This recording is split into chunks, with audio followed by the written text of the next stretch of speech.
창세기 45장 3절에서 10절의 말씀을 가지고 환난을 통한 구원사라는 제목으로 말씀을 전가하실 때 우리 모두 살아계신 하나님을 만나는 시간이 될 수 있도록 인도하여 주시옵소서. 한 절씩 교독하시겠습니다. 내가 요셉입니다. 아버지께서 아직 살아 계시다고요? 요셉이 형제들에게 이렇게 말하였으나 놀란 형제들은 어리둥절하여 요셉 앞에서 입이 얼어붙고 말았다.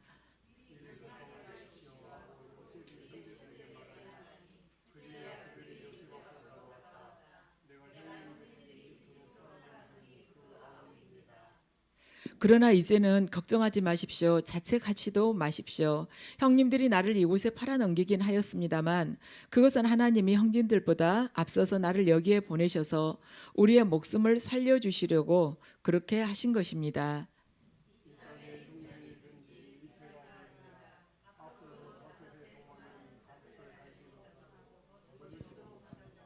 하나님이 나를 형님들보다 앞서서 보내신 것은 하나님이 크나큰 구원을 베푸셔서 형님들이 목숨을 지켜주시려는 것이고 또 형님들이 자손을 이 세상에 살아남게 하시려는 것입니다.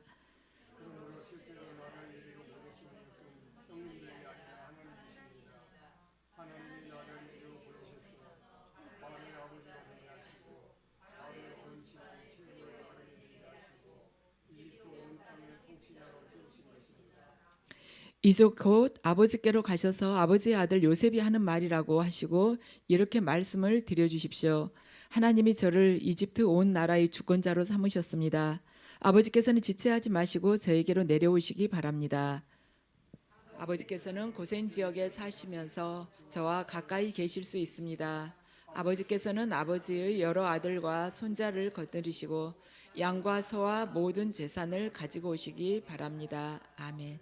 잠시 기도드리겠습니다.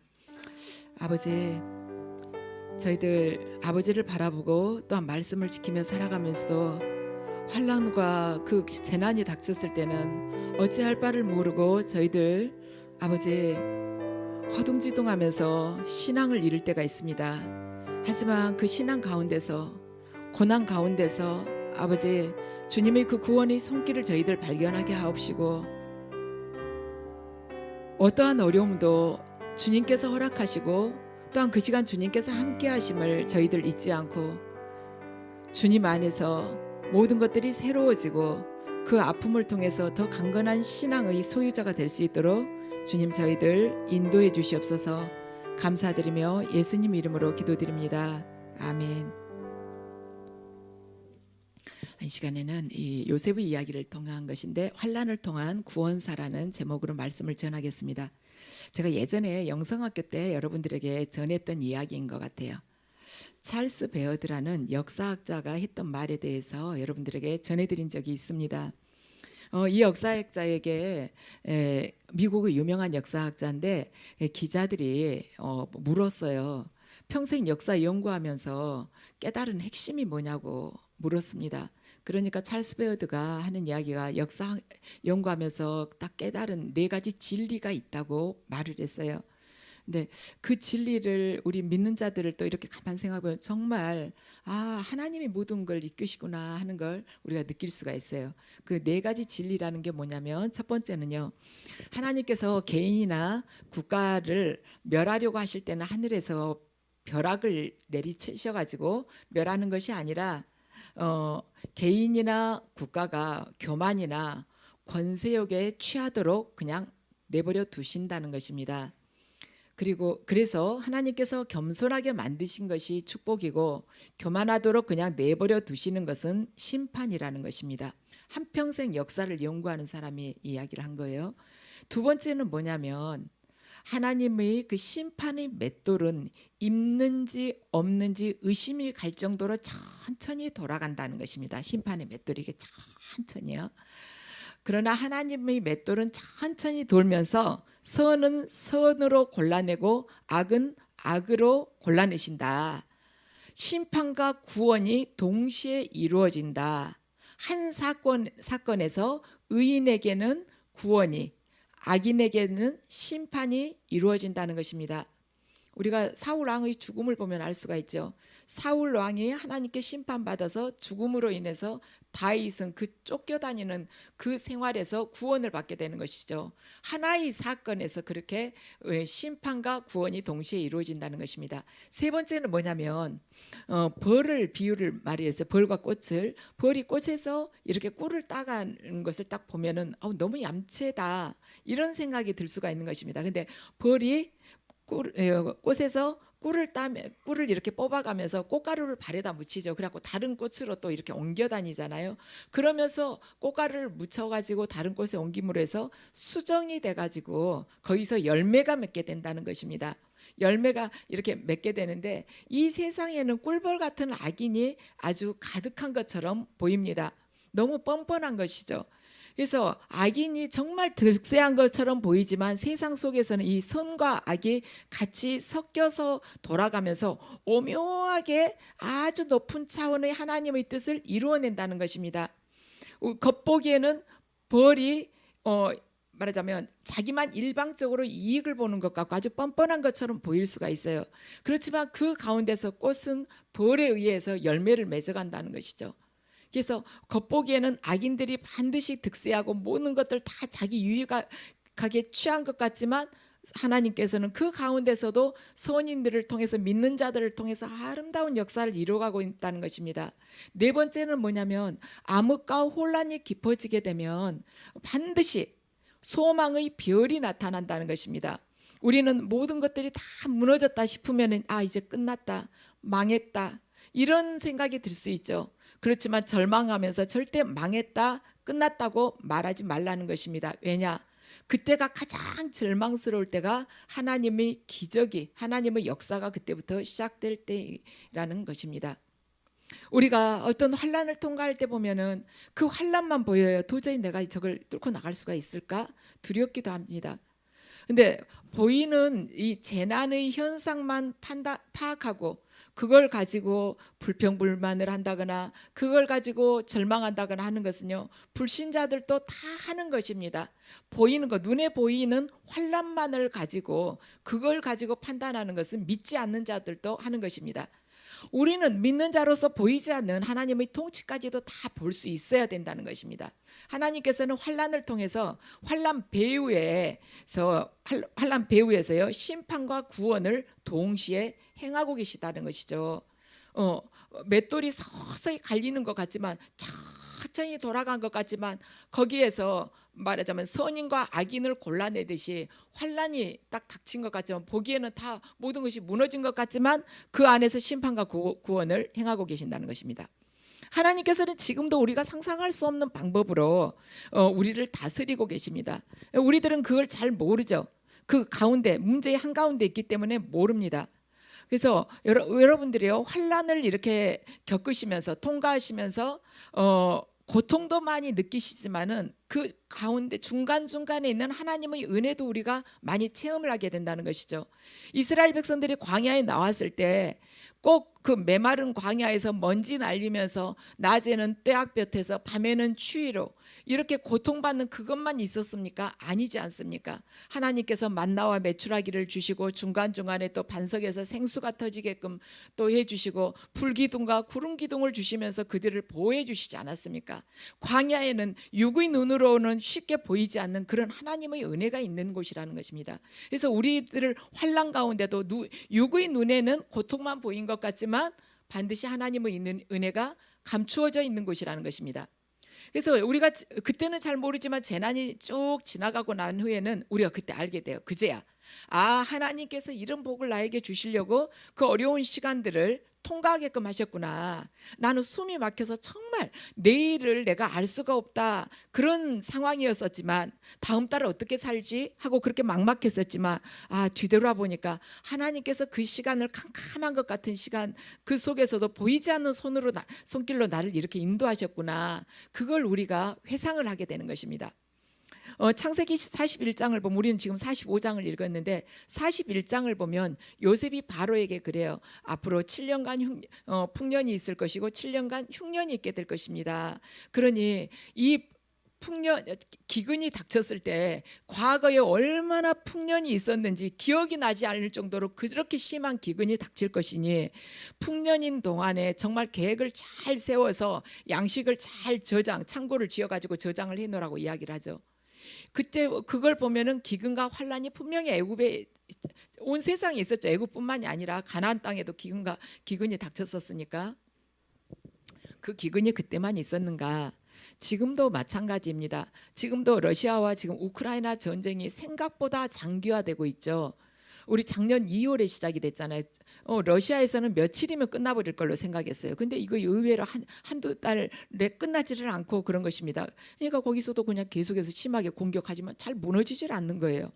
그러니까 이거 장기화되면서 경제적으로도 굉장히 침체가 되고 전 세계가 지금 그렇게 되고 있죠. 식량난으로 지금 허덕이게 되죠. 곡창지대인 우크라이나가 계속 미사일로 인해서 공격을 받으면서 폐허가 돼가니까 거기에서 밀이든 이렇게 말하자면 생산되었던 그걸 전쟁으로 해서 생산을 못하니까 전 세계가 지금 식량난에 허덕이면서 물가가 또 오르지 않습니까? 인플레이션이 또 이렇게 그 현상이 우리에게 또 주어지지 않습니까? 그리고 또한 거기에 또 맞물려서 우크라이나에 대한 그 지원에 대한 갈등으로 인해서 전 세계가 이분화되는 그러한 현상이 일어나지 않습니까? 우크라이나 편에 들어서 우크라이나를 무기를 공급을 해주는 나라냐 아니냐에 따라서 이렇게 이분화시키고 있잖아요. 어떻게 보면 굉장히 불안한 것 같습니다. 이걸 온 세계가 다 영향을 받고 있어요.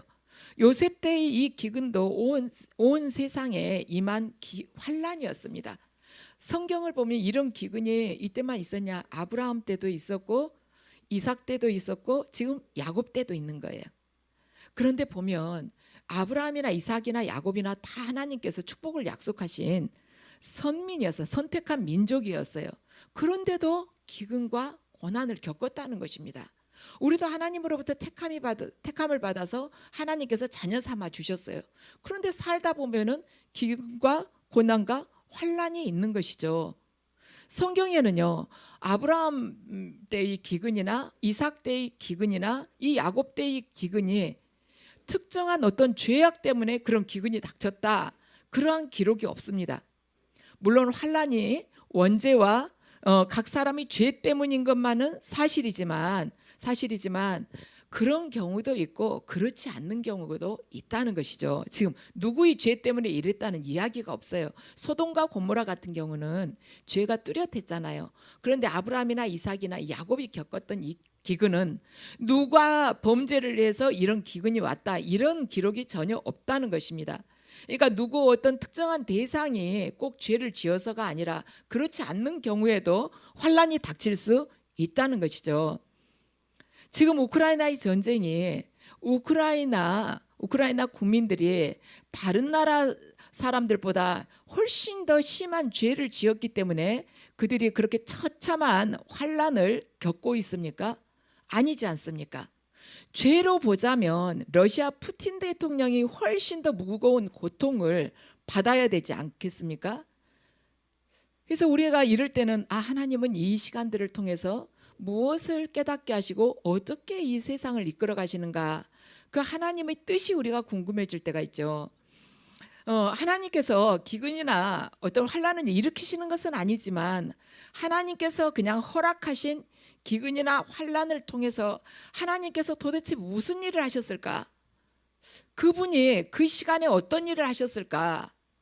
우리가 이 환란이라는 주제를 통해서 이 성경을 가만 보면은요, 우리가 가볍게 넘겼던 부분들이 더 세세하게 보인다는 것입니다.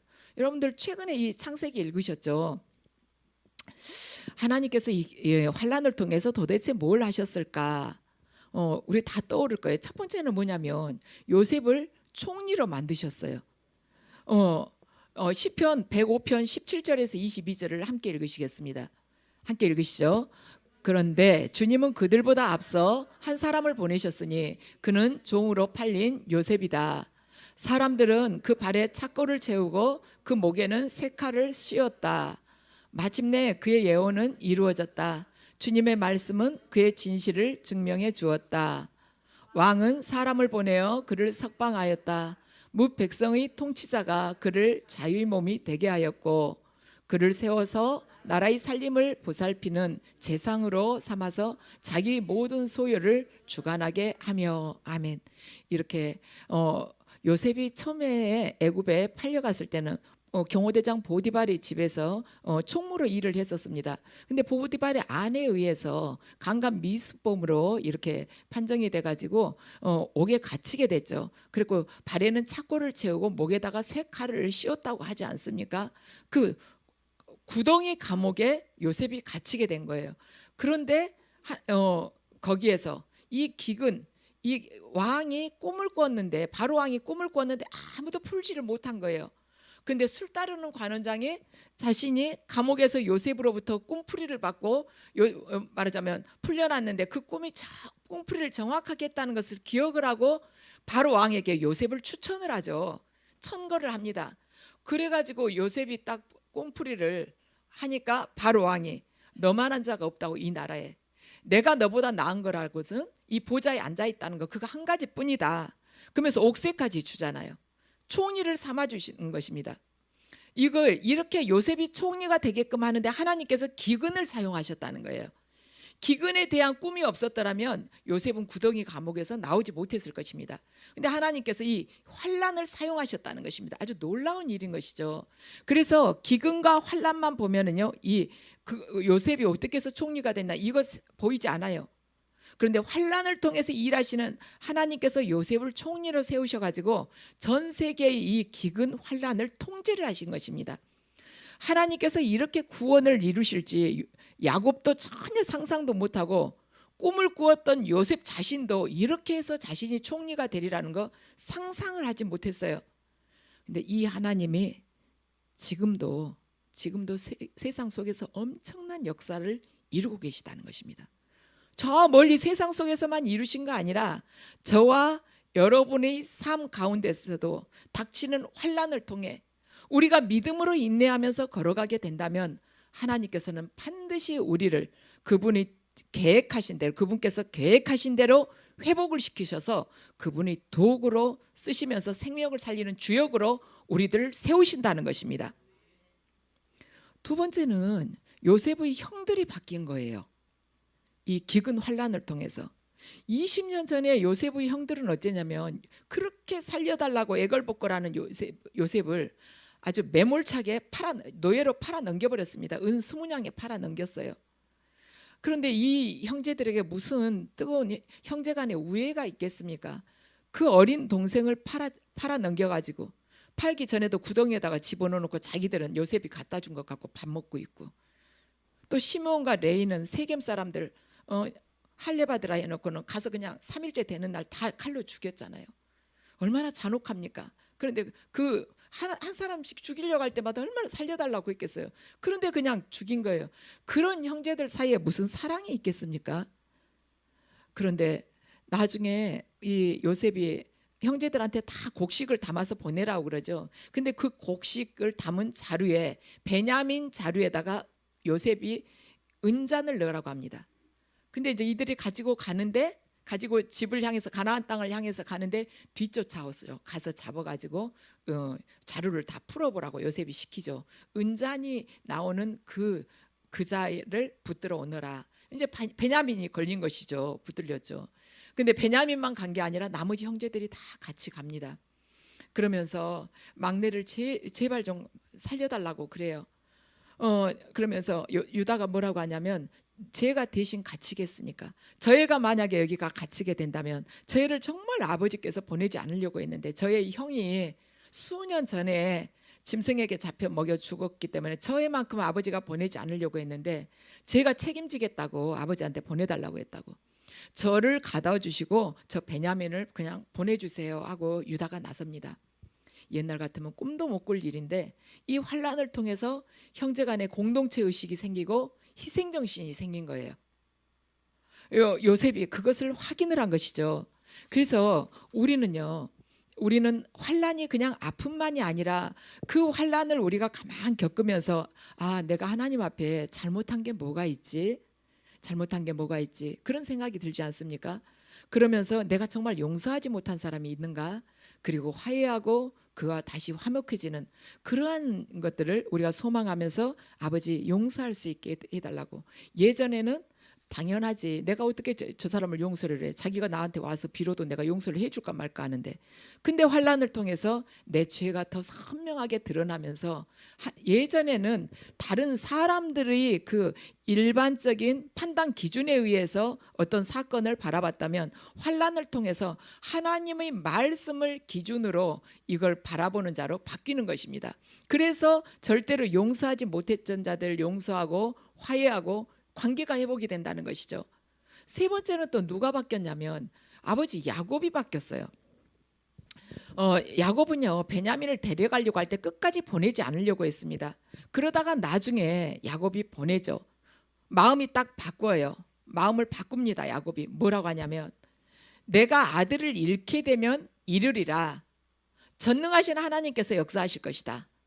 베냐민을 잃게 되면 이르리라. 전능하신 하나님께서 그 시간을 통해서 반드시 역사를 하실 것이다. 이것이 야곱의 신앙 결단인 것입니다. 그 전까지 야곱은 하나님을 믿어도요 조건부적이었어요.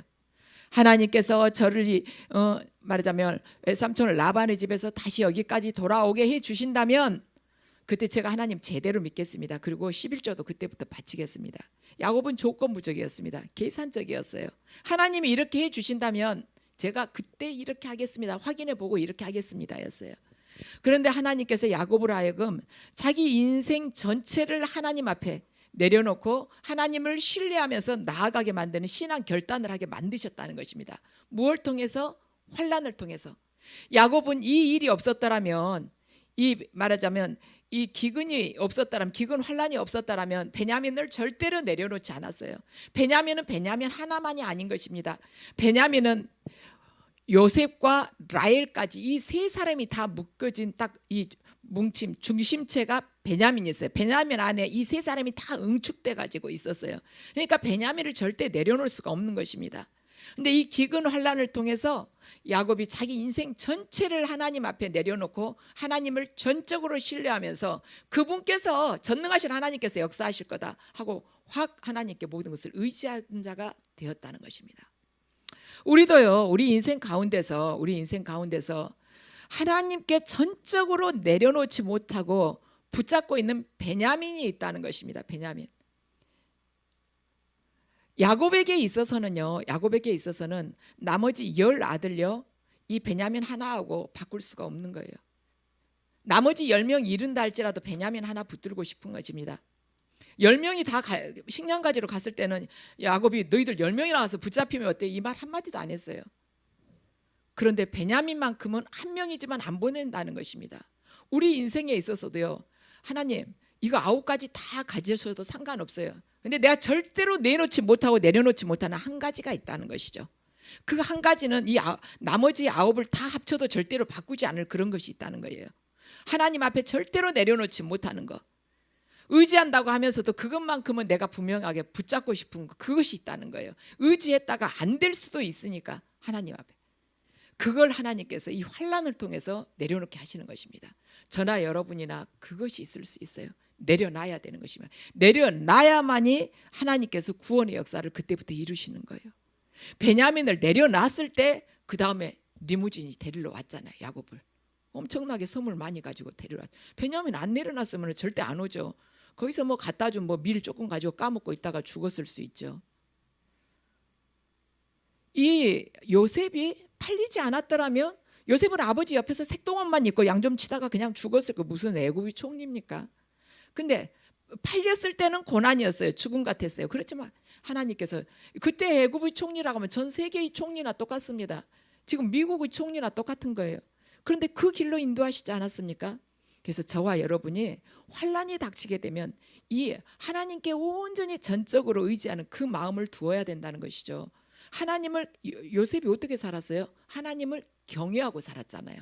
감옥에 있던 보디발이 종으로 있던 경외했어요. 경외하니까 하나님께서 동행하셨다는 것입니다. 그것이 요셉에게 있어서 바로 복이었어요. 복. 요셉이 하는 것마다 모든 것이 복을 받았다는 것입니다.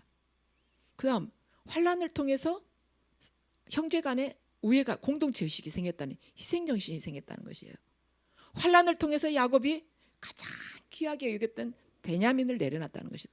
환란을 통해서 우리들이, 저와 여러분이 가장 귀하다고 남 보기에는 아무것도 아닌 작은 것처럼 보일 수 있어요. 그렇지만 그게 나한테 가장 귀할 수 있는 것입니다.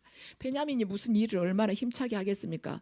그 위에 드센, 말하자면 루벤과 시므온과 레위 같은 사람이 훨씬 더, 말하자면 더 억세게 일 잘하지 않겠어요? 이 연약한 베냐민이 뭘 할 수가 있겠어요? 근데 우리는 남이 보기에는 연약하게 보이고 사소해 보이지만 그게 내가 절대로 내려놓지 못하는 그 부분이 있다는 것입니다. 그걸 내려놔야 돼요, 우리가. 그럴 때 환란이 빨리 끝나는 것입니다. 그래서 요셉이 이렇게 말합니다. 오늘 5절 말씀입니다. 함께 읽으시죠. 그러나 이제는 걱정하지 마십시오. 자책하지도 마십시오. 형님들이 나를 이곳에 팔아 넘기긴 하였습니다만 그것은 하나님이 형제들보다 앞서서 나를 여기에 보내셔서 우리의 목숨을 살려주시려고 그렇게 하신 것입니다. 아멘. 요셉은 이 환란을 전체를 다 이제 보게 됐어요. 왜 이렇게 됐지? 하고 쭉 보게 된 것입니다. 아, 이 환란의 눈에 보이는 현실만 볼 것이 아니라 생명을 구원하시려고 하나님께서 나를 먼저 보내셨구나. 하나님의 구원의 손길을 본 것입니다. 그런데 이것은 하나님의 단기적인 목적을 지금 본 거예요. 하나님께서 장기적으로는 어떤 목적을 두셨냐면 야곱의 후손을 통해 가지고 메시아를 낳게끔 한다고 하시지 않았습니까? 그래서 하나님께서는 야곱의 후손의 생명을 쭉 이어가시면서 예수 그리스도까지 오게 하시면서 그 예수 그리스도를 통해서 만민을 구원하시려는 그러한 계획을 가지고 계시는데 그 작업을 이 환란을 통해서 하셨다는 것입니다. 환란을 통해서 야곱의 자손들이 다 애굽으로 들어갔잖아요. 그러면서 거기서 430년간 살면서 또 출애굽하면서 하나님의 백성으로 말씀을 받고 광야 생활을 하면서 말씀으로 떡으로만 사는 것이 아니라 말씀으로 사는 자로 하나님께서 바꿔 가시잖아요. 그렇게 하나님의 사람으로 바꿔 가시는 그 계획을 하신 것입니다. 그냥 육은 눈으로 봤을 때는 다 낭비인 것 같고 힘든 것 같지만 환란 안에는 이렇게 비밀스러운 것이 있고 놀라운 하나님의 은혜가 있다는 것입니다. 필리핀 오지를 누비면서 30년 동안 사역을 하셨던 박누가 선교사님이 이런 간증을 하더라고요. 마지막에 했던 이야기인데요. 30년 동안 필리핀에서 의료 봉사를 하면서 그분이 막 가셔가지고는 장티푸스, 황열, 코로나에 걸리셨대요. 걸려가지고는 나중에는 이분이 위암, 간경화, 당뇨, 췌장암까지 걸린 거예요. 그리고 이제 이미 돌아가셨죠. 그랬는데 이분이 처음에 이 장티푸스, 콜레라 이런 거 걸렸을 때 하나님한테 막 기도를 한 거예요.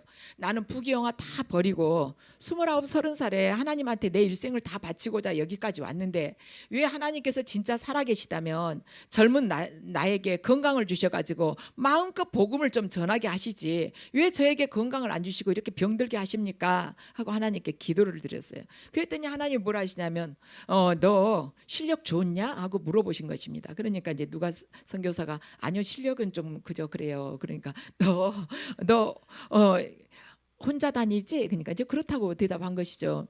너 의료 장비 많냐? 그러니까 이 누가 선교사가 장비는 없고 보시다시피 저 청진기하고 약하고 가방밖에 없습니다 하고 이야기를 한 거예요 하나님한테. 그러니까 하나님이 너 아직도 내 말 못 알아듣냐? 그러시면서 너 장비도 없으면서 네가 아파 보지도 않고 어떻게 사람들 질병에 대해서 알 수가 있겠느냐? 그러잖아요. 의료 장비가 있어야지 사진도 찍어보고 뭐 피도 뽑아서 검사해보고 이렇게 할 수가 있는데 장비도 없고 실력도 별로 없다며.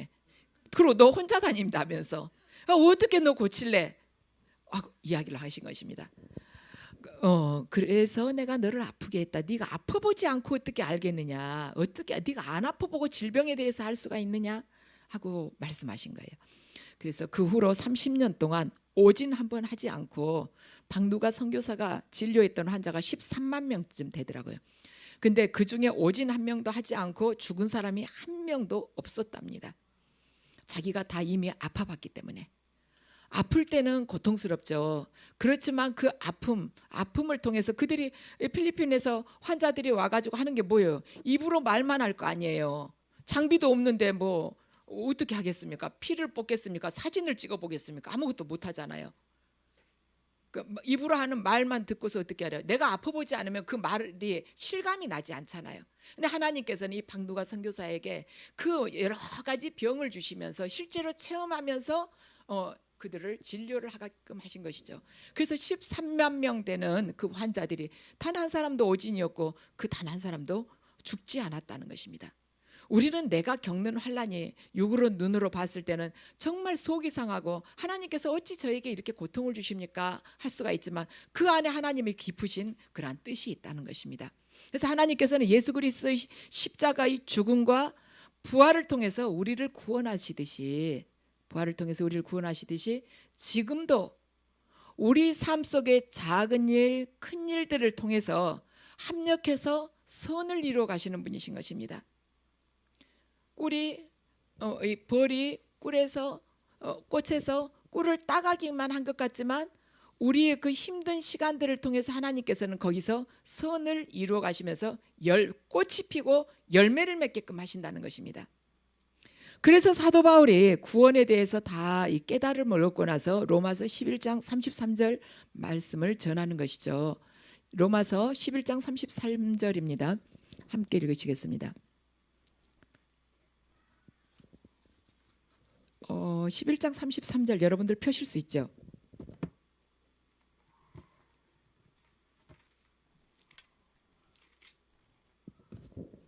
로마서 11장 33절입니다. 하나님의 부유하심은 어찌 그리 크십니까? 하나님의 지혜와 지식은 어찌 그리 깊고 깊으십니까? 그 어느 누가 하나님의 판단을 헤아려 알 수 있으며 그 어느 누가 하나님의 길을 더듬어 찾아낼 수 있겠습니까? 아멘. 우리는 하나님의 그 깊고 깊으신 그 지혜와 지식을 판단을 할 수가 없어요.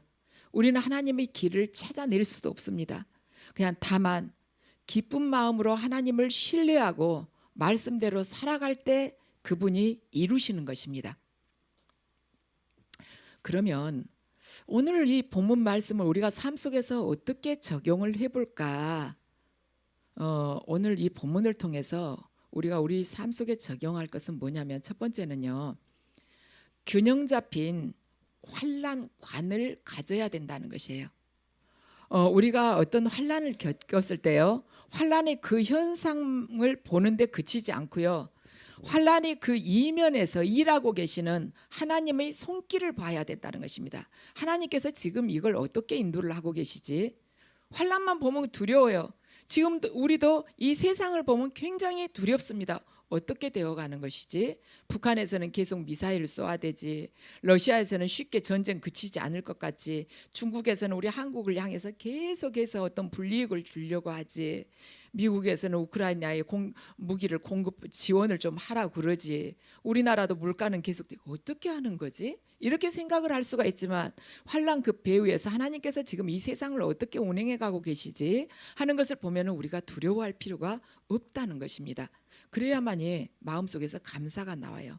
그래서 첫 번째로는 우리가 어떤 환난을 겪을 때 균형 잡힌 환난관을 가져야 된다. 두 번째는 뭐냐면 죄에 대해서 우리가 철두철미한 죄의 관을 가져야 되는 것입니다. 우리가 요셉의 형제들을 보면요, 요셉의 형제들이 20년 전에 요셉을 팔아 넘겼거든요. 왜냐하면 요셉이 총리로 될 때가 30세였거든요. 요셉을 팔 때가 17살 정도 됐을 때였어요. 그럼 벌써 13년 동안 요셉이 고통을 받았잖아요. 그리고 흉년이 되기까지 7년간 풍년이 있었습니다. 그러니까 13년간 고통받고 7년간 흉년 됐으니까 왔잖아요. 20년이었어요. 20년 전의 죄이지만 하나님께서 그걸 기어코 지금 찾아내시잖아요. 그들이 루벤이 그러잖아요. 그때 내가 뭐라던, 그때 내가 너희들에게 말했지 않냐, 저 아이를 죽이지 말고 우리 살려서 돌려보내자고 내가 말을 했지 않느냐, 너희들 내 말 안 들었지, 막 이러잖아요. 자기들이 죄를 생각나게끔 하신 거예요. 그래서 우리가 죄를 대충 넘어가서는 안 된다는 것입니다. 민수기 32장 23절 말씀을 함께 읽으시겠습니다. 그러나 만일 당신들이 이렇게 하지 않으면 당신들은 주님께 죄를 짓는 것이요, 이러한 죄를 짓고서는 당신들이 절대로 그 죄에서 벗어나지 못할 줄 아시오. 아멘. 주님께 죄를 짓고 우리는 주님 앞에서 그 죄로부터 절대로 벗어나지 못한다는 것입니다. 그래서 죄에 대해서 굉장히 민감해야 되고 절대로 우리가 그냥 대충 넘어가 갖고 그냥 쓱 무마하려고 해서는 안 된다는 것이에요. 왜냐하면 하나님은 20년 전에 그 죄도 이렇게 끄집어내시니까요. 제가 언젠가 여러분들에게 말씀드렸잖아요. 선교사님 사모님인데 아프리카에 선교를 가가지고 남편이 그거 끝나기만 하면 예배 끝나기만 하면은 무슨 말을 했는지 이 사모님은 알아듣지 못하니까 있는데 사람들이 우르르 따라와가지고 먹을 것도 계란 하나도 진짜 먹을 것이 없는데 와서 빵 조금 있는 거 다 나눠 먹고 그러고 갔대지 않습니까? 그런데 자기도 애들하고 먹을 것이 없는데 근데 이 선교사 사모님이 그 사람들 그 교회 말하자면 예배드렸던 사람들 이렇게 원주민들 따라오면은 빵을 썰어서 주면서 자기 아들은 조금 더 주려고 자기 아들 거 빵을 썰면서 폭을 조금 더 두껍게 썰었는데 그걸 하나님이 딱 기도하는데 환상 중에 보여주셨댔잖아요. 자기 아들 주려고 조금 더 두껍게 썰은 거예요. 하나님께서는 그것까지 다 보고 계시는 하나님이세요. 엄마 마음에 어쩌면은 그게 본능일 수 있죠. 너무 마음이 어려우니까. 근데 우리 그 죄 하나하나까지 그분께서는 잊지 않고 그렇게 보시는 분이신 것입니다. 그래서 우리가 만약에 죄를 지었다면 예수 그리스도의 이름으로 구체적으로 신속하게 회개하고 회개에 합당한 삶을 살고자 몸부림을 친다면 하나님께서는 그 죄를 반드시 용서해 주시는 하나님이십니다. 그리고 구원에 대한 확신이 있어야 돼요. 제가 지금 3가지 말씀드리고 있거든요. 이 본문을 통해서 우리의 삶 속에서 적용해야 될 것이 뭔가 환난에 대한 환난관을 균형 있게 정확하게 알아야 된다는 것이고 두 번째는 죄에 대한 그 관점 하나님의 눈으로 죄를 바라봐야 된다.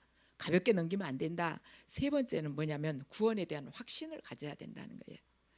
야곱이 아버지도 속이고 형도 속이고 베다나람으로 이제 도망을 갔잖아요. 형이 아버지 눈만 감으면 저 녀석 내가 가만두지 않겠다 하니까 무서워서 도망갔지 않습니까? 그때 베델에서 나타난 하나님이 그러셨잖아요.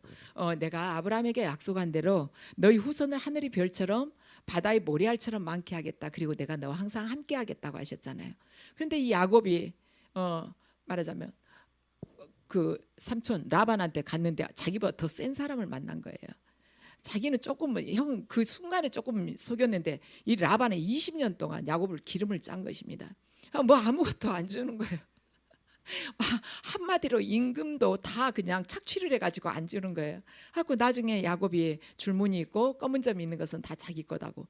그러니까 또 이 라반이 줄무늬 있고 검은 점이 있는 것은 자기 자식들한테 다 줘가지고는 3일 안에는 돌아오지도 못할 그 먼 거리에다가 다 띄어놔 버렸잖아요. 근데 하나님께서 야곱에게 지혜를 주셔가지고 교미할 때 주문이고 검은 점을 보면서 교미하면서 그렇게 양들이 태어나게끔 하지 않았습니까? 그래서 나올 때는 뭐 부인도 4명이나 되고 자식들도 그냥 엄청나게 떼지어서 나오고 또 양떼, 소떼, 낙타까지 많이 가지고 나오게 됐잖아요.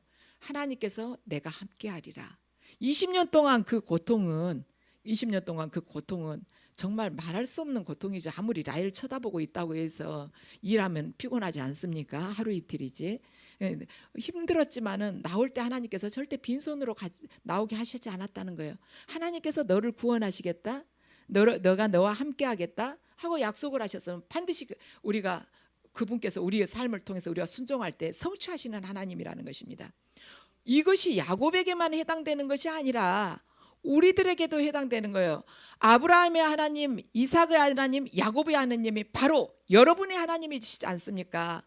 그들에게 구원의 확신을 주셨던 그 하나님이 지금 여러분들에게도 그 구원의 확신을 주신 것입니다. 내가 너와 함께하리라. 네가 내 말씀에 순종하며 살 때 반드시 내가 너에게 복에 복을 더하리라. 영원한 생명의 길로 너희들을 인도하리라. 결코 부끄럽지 않게 하리라. 결코 줄이거나 너희들을 홀벗지 않게 하리라. 결코 네가 꼬리가 되지 않게 하리라. 그 말씀을 우리에게 주셨지 않습니까? 그래서 여러분들 그 확신을 가지고 걸어가야 돼요. 재난이란 하나님의 구원의 손길을 살피는 것입니다. 그런 시간이에요. 환난이란 하나님께서 어떻게 이걸 구원해 가시지? 그걸 살피는 그러한 시간들이라는 것입니다. 바로 그 기회예요. 그래서 저와 여러분이 영적인 눈을 떠가지고 하나님께서 지금 이 환난 가운데 어떤 작업을 하고 계시는지 유심히 보자는 것입니다. 환난을 통해서 우리는 구원하시는 하나님을 볼 수가 있어요. 하나님이 지금 어떻게 하시지? 그걸 찾으려면 볼 수가 있는 것입니다. 환난을 통해서 어설픈 내 믿음이 바르게 설 수가 있어요. 환난이 아니었더라면 내가 하나님한테 그렇게 간절하게 매달리고 내 인생에서 가장 중요한 분이 첫째가 하나님이 되실 수가 없는데, 환난을 통해서 내가 창조주와 온전히 하나 될 수 있는 그러한 계기가 될 수가 있는 것입니다. 그래서 환난을 통해서 구원하신 하나님과 우리가 연합되고, 그래서 동시에 우리가 신앙도 키우고 난관도 환난도 뚫어낼 수 있는 그러한 실력도 키우시기를 바랍니다. 그래서 우리 아버지 하나님을 절대적으로 의지하면서 내 안에 있는 그 베냐민을 과감하게 내려놓고 오직 하나님만 의지하면서 믿음과 환난을 극복할 수 있는 그러한, 말하자면 담대한 용기와 그다음 담력, 신앙, 그 모든 것을 키워나가시기를 주님의 이름으로 축원합니다.